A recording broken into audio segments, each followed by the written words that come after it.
कहाँ से आए हो, किस। सर मेरा नाम हरप्रीत सिंह सरान है और मैं सिरसा जिला से हूँ। बेसिकली मैंने 2024 का एचटेट पीजीटी पीजीटी दोनों दिया था, जो कि मैंने दोनों सक्सेसफुली पास किए थे।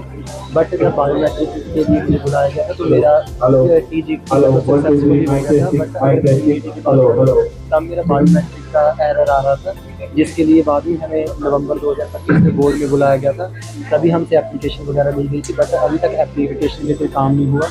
अभी हमें 15 दिन पहले दोबारा मेल वगैरह गई है 2-3 बार कि आप दोबारा से 8 और 9 को आओ बोर्ड में, तो आपका हल किया जाएगा। आज हम जैसे बोर्ड में आए हैं, बट अभी तक हमारा कोई भी सोल्यूशन नहीं दिया है। किसी भी अधिकारी ने हमारे साथ बात की थी, बट अगर मैं बात करूँ तो वही जैसे पहले हमसे एप्लीकेशन वगैरह ली गई थी, अभी भी हम फॉर्मा प्रोवाइड कर रहे हैं कि आप प्रोफार्मा भर दो, तो कोई भी हमें लिखित में कोई भी आश्वासन नहीं दिया जा रहा, ना हमारी कोई बात सुनी जा रही है। That's why we are sitting here.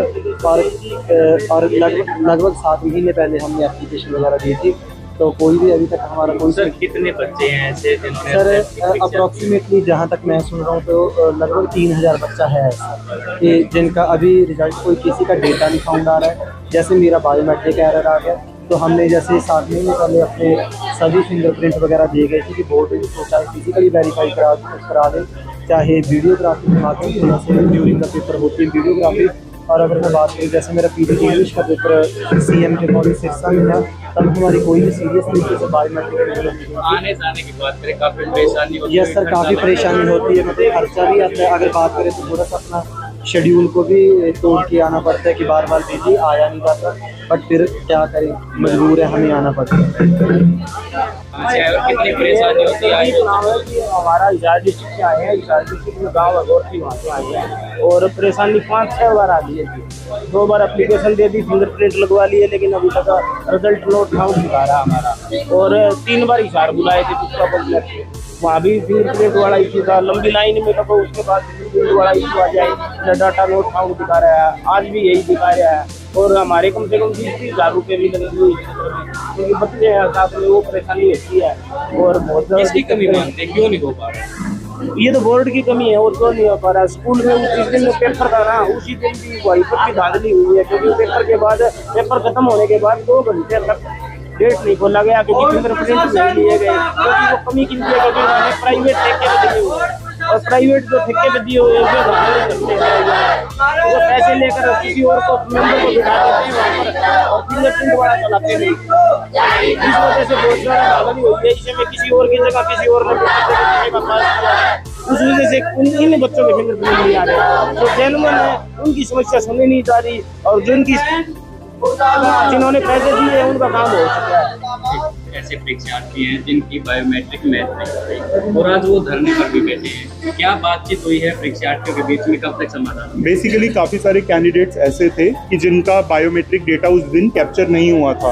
काफ़ी जगह जैसे बारिश का इशू था, तो उनका बायोमेट्रिक का जो भी थंब इम्प्रेशन वगैरह लिया गया था वो अब मैच नहीं हो रहा, या कईयों ने जो थंब इम्प्रेशन दिया है वो पूरा का पूरा इंक में है, मतलब उसमें ग्रूव्स नहीं दिख रहे हैं फिंगर्स के। तो उसके लिए हमारे पास दूसरा तरीका भी है, हमारे पास वीडियो रिकॉर्ड्स उपलब्ध हैं। वीडियो रिकॉर्ड से हम उस कैंडिडेट का फेस देख सकते हैं और उसकी फ़ोटो से मिलान कर सकते हैं और उनका रिजल्ट डिक्लेयर कर सकते हैं।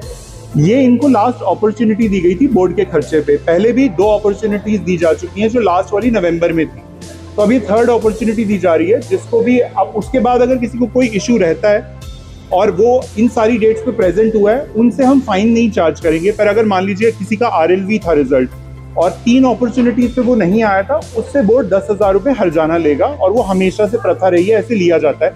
हमेशा से 2 ही अपॉर्चुनिटीज दी जाती है, इस बार हमने 3rd अपॉर्चुनिटी भी दी। आज जो क्या आश्वासन दिया गया है? बेसिकली जिनका आज RLV मैच हो जाएगा उनका रिजल्ट लाइव हो जाएगा, ठीक है। और जिनका नहीं हुआ है, जिनका हमें फॉरेंसिक लैब में भेजना पड़ेगा करनाल में, वहाँ पे हम लैब में उस रिजल्ट को भेजेंगे और उनके डेटा को भेजेंगे, और उसके बाद फिर वहाँ से जो डिसीजन आता है उसके अकॉर्डिंग ही कार्रवाई। सर ये जो खामियां आई हैं, ये जिस एजेंसी ने पेपर कंडक्ट, हमने उस एजेंसी को अभी तक कोई पेमेंट नहीं करी है, ठीक है। तो वैसे बायोमेट्रिक आप किसी भी तरीके से कराएं, चाहे आप फिंगरप्रिंट से कराएं, आपने देखा होगा आधार में भी वृद्ध लोगों के कई बार फिंगरप्रिंट्स नहीं मिलते हैं, स्कैनर की क्वालिटी पे भी डिपेंड करता है। ये सारी की सारी एडिशनल लेयर्स ऑफ सिक्योरिटी हैं, ठीक है। पहले भी एग्जाम कराए जाते थे 20 साल पहले, पर 20 साल पहले वाला संसार और आज वाले संसार में फ़र्क आ चुका है। आपको पता है पहले फ़ोन पे ऐसे इंटरनेट अवेलेबल नहीं होता था, अब है लोग फोटो कैप्चर करके एग्जाम सेंटर से बाहर भेज सकते हैं। आजकल AI का ज़माना आ गया है, तब व्हाट्सएप जैसी फैसिलिटी भी नहीं होती थी। तो इसलिए हमने मल्टीपल लेयर्स ऑफ सिक्योरिटी को अडॉप्ट किया है चीटिंग और मैल प्रैक्टिसेस को रोकने के लिए। पर कोई व्यक्ति अगर जिसका डेटा कैप्चर ही नहीं हुआ और अगर एजेंसी की गलती थी तो उसके लिए हम उस बच्चे को पिनलाइज नहीं करेंगे, क्योंकि हमारे पास वीडियो रिकॉर्ड भी उपलब्ध है।